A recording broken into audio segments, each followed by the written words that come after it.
හොඳයි පුතේ. අපේ ඊළඟ ප්‍රශ්නේ වෙන්නේ පුතේ 255 වෙනි ප්‍රශ්නේ.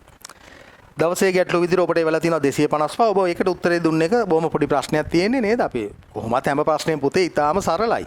ප්‍රශ්න අමාරු ඒවා පුංචි පැටවුන්ට දෙන්නේ නැහැ. ඔබ මේ රටාවල් වලට ගැලපෙන මුලේ භාවිතා කරන ආකාරය පිළිබඳ පුහුණුවක් හරියට අරන් තියනවද කියලායි බලන්න.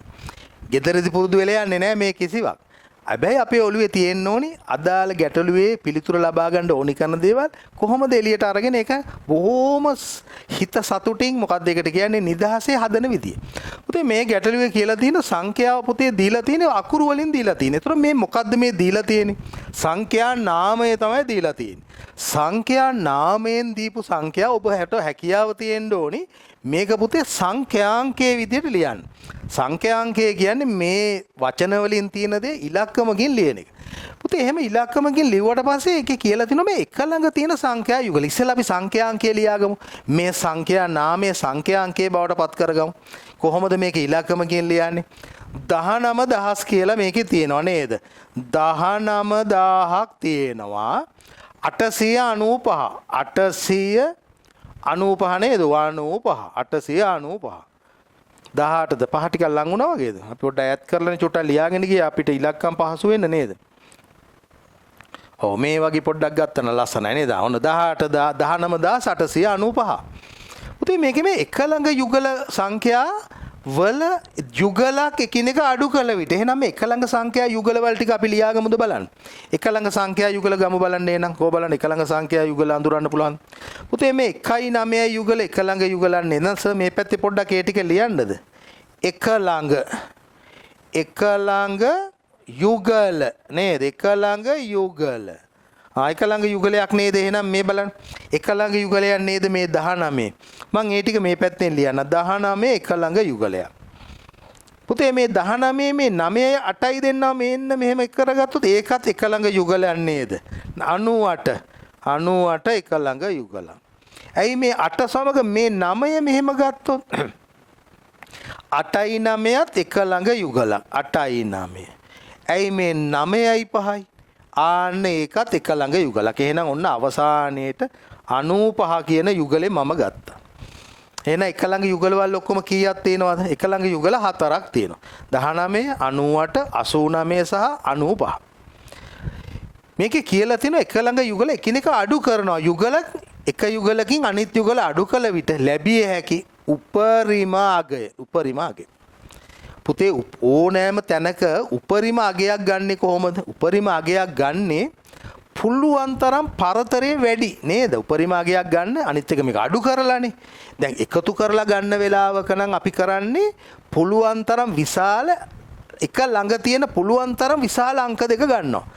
හැබැයි මේ පරතරයක් ගන්න නිසා එකිනෙක අඩු කරන හින්දා උපරිම අගය ගන්න ළඟ දෙකක් ගන්න නේද? මතක තියාගන්න. පුළුවන් තරම් පරතරය වැඩි කරගන්න ඕන ඈත අංක දෙකක් ගන්න ඕන. පුළුවන් තරම් ඈත අංක දෙකක් ගන්න ඕන. මම ඒ නිසා ඔබට ඒක මෙවැනි වාක්‍ය වලින්ම පොඩ්ඩක් ලියලා පෙන්නන්න. මොකද්ද අපිට ඕනි කරන්නේ මේ උපරිම අගයනේ නේද? මේ බලන්න සර් ලියන එක ඔබට ප්‍රයෝජන වෙයි තව දවසක. ඒ නිසා ඔබ උපරිම අගයක් ගන්න වෙලාවට මේ තියෙන යුගලවල විශාලම එකෙන් කුඩාම එක අඩු කරනවා. එතකොට තමයි අඩු කළ විට පරතරය පුළුවන් තරම් වැඩි වෙන්නේ. එහෙනම් ඔබ උපරිම අගය කියලා ගත්තොත් මෙතන මේ සර් ලියන එක ඔළුවේ තියාගන්න. විශාලම යුගලයේ තියෙනවනේ නේද? විශාලම සංඛ්‍යාව. අපි දැන් මෙතන යුගල කියලා ගත්තට මේක ඕන මේකට පොදු වෙන සංඛ්‍යාව කියලාම ලියන්න. විශාලම සංඛ්‍යාවෙන් පුතේ හැම වෙලේම අඩු කරන්නට ඕනි කුඩාම සංඛ්‍යාව. තමයි උපරිම වෙනස එන්නේ. උපරිම අගය නැත්නම් අපි මේ උපරිම වෙනස කියලා ගත්තත් කමන්නේ නැහැ මෙතන නේද? මෙතන උපරිම අගය ලෙස අහන්නේ වෙනසක්නේ. අඩු කිරීමක් නිසා. අපි එහෙනම් ඒක එහෙමම ලියමුද? අගය කියලා ලියනවා වෙනට උපරිම වෙනස කියලා ගමුද? උපරිම වෙනස නේද? අඩු කරාම එන්නේ වෙනසක්නේ. උපරිම වෙනස ගන්නේ විශාලම සංඛ්‍යාවෙන් කුඩාම සංඛ්‍යාව අඩු කරනවා.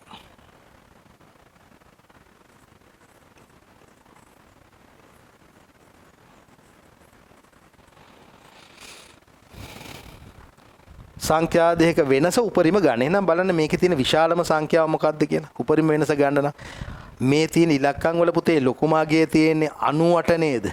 විශාලම සංඛ්‍යාව එහෙනම් 98 තමයි නේද? මේ තියෙන යුගලක තියෙන ලොකුම එක. මේකේ තියෙන කුඩාම එක්කෙනා කවුද? 19. ඒ නිසා ඔබ අඩු කරනවා 19 කුඩාම සංඛ්‍යාව. එහෙනම් අපිට මෙතන ගන්න පුළුවන් උපරිම වෙනස කීයද? 98න් 19ක් අඩු කරන්න. එහෙනම් 8න් 9ක් බෑ. 18න් 9ක් අඩු කරාම 9යි. එකක් අඩු වෙනවා එහා පැත්තට ගිය නිසා 8න් එකක් 7යි. 79 තමයි පුතේ සංඛ්‍යා යුගලක උපරිම වෙනස. විශාල මේක හොයලා ඈත මේකකින් පහළම ඉන්න එක්කෙනා අඩු කරනවා. එතකොට තමයි පරතරේ පුළුවන් තරම් වැඩි වෙන්නේ. දැන් ඊළඟට අහලා තියෙනවා තව ප්‍රශ්නයක්. ඒ දෙක අතර අවමාගේ නේද? අවමාගේ ගන්නවා නම් නේද? මේ වගේ උපරිම වෙනස වගේ අවම වෙනසක් එන්න නම් අවම අගේ කියලා සර් මේ පොදුවේ ලියනවා වෙනකොට මෙතන වෙනස අහලා තියෙන නිසා වෙනස කියලා ලියන්නම්. අපෙන් අහන්නේ වෙනසක් නේ. සංඛ්‍යා දෙක අතර අඩුවීම අහන්නේ. අවම වෙනස ගන්න නම් ඔබ කරන්න ඕනි වැඩේ තමයි මේ යුගලවල ඉතාම අඩු වෙනසක් පේන නේද? ඉතාම ආසන්න නේද? ආසන්නම සංඛ්‍යා යුගලේ තෝරගන්න. ආසන්න 19 98යි දුරයි නේද? 19 98යි දුරයි. 98 89 ටිකක් ළඟයි. 89 95 ටිකක් ළඟයි නේද? මේ සංඛ්‍යා වලින් අපි මොකද්ද එතකොට මේ මොකද්ද මේකේ ළඟම යුගල විදිහට ගන්නෙ? පුතේ ළඟම යුගලේ වෙන්න පුළුවන් නේද? 98යි 95යි නේද ළඟම තියෙන්නේ. ඊටාම ළඟයි නේද 98යි 95යි. මම මේක වාක්‍යකින් ඔබට ලියලා පෙන්නන්නම් මේ. ඊටාම ආසන්න යුගල. ඊටාම ආසන්න යුගල අතර වෙනස තමයි ගන්නෙ. ඊටාම ආසන්න යුගල අතර වෙනස.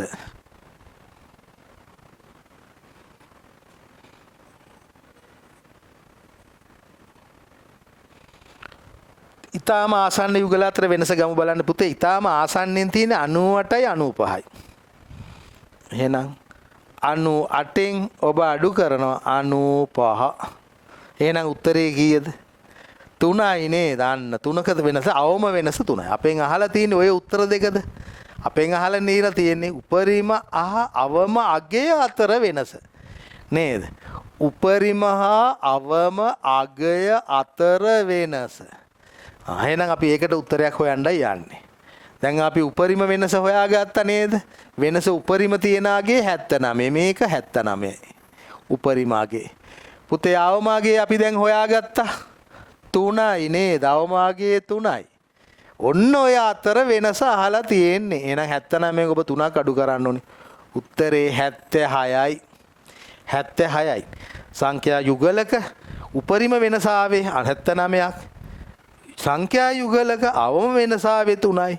එම උපරිම අගය හා අවම අගය අතර මේ දෙන්නගේ වෙනස අපෙන් අහලා තියෙනවා.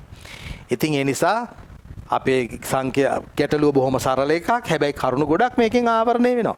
සංඛ්‍යා නාමය, සංඛ්‍යා අංකය, සංඛ්‍යා යුගල, එක ළඟ සංඛ්‍යා යුගල අපිට ගොඩක් තැන්වල හොයන්න වෙනවා. එක ළඟ සංඛ්‍යා යුගල, එක ළඟ සංඛ්‍යා යුගලක උපරිම වෙනස එන තැන එන උපරිමයෙන් අවමාගේ අඩු කරනවා.